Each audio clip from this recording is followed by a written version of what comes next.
Good day, ladies and gentlemen! Welcome to another video na sasagot sa inyong mga G-Loan katanungan!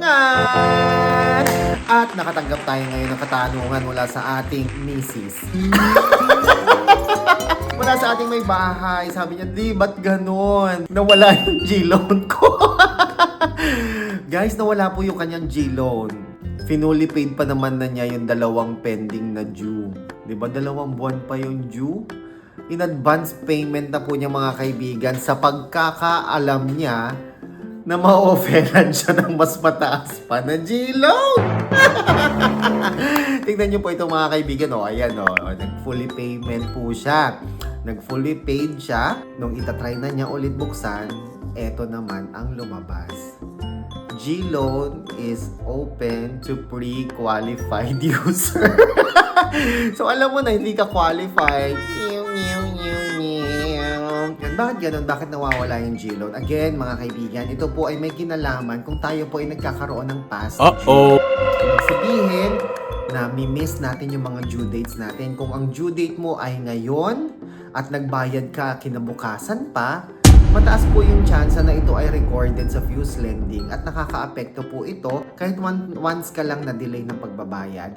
Nakakaapekto po ito sa re-application natin o sa renewal ng ating loan. Malamang sa alamang, hindi po tayo maaprubahan ng panibagong loan application at maaari ring makaapekto po ito sa G-Gives o sa kabuuan ng G-Loan. Pwede pa kaya siyang maka-avail ulit ng G-Loan? Yes, of course, pwede pa rin naman.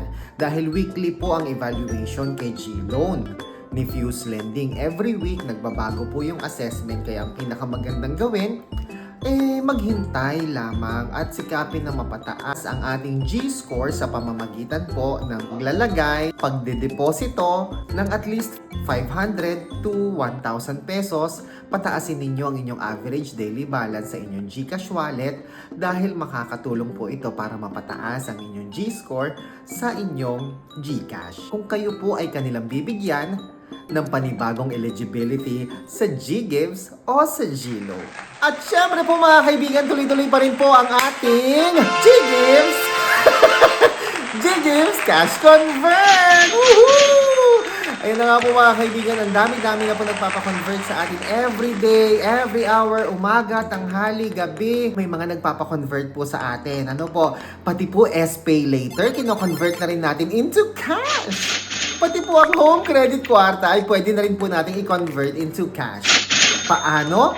I-click nyo lamang po yung link na matatagpuan sa comment section sa baba. Beware of scammers! Huwag magsusearch sa inyong Facebook account ng DJ Chico dahil posibleng kayo po ay ma-scam.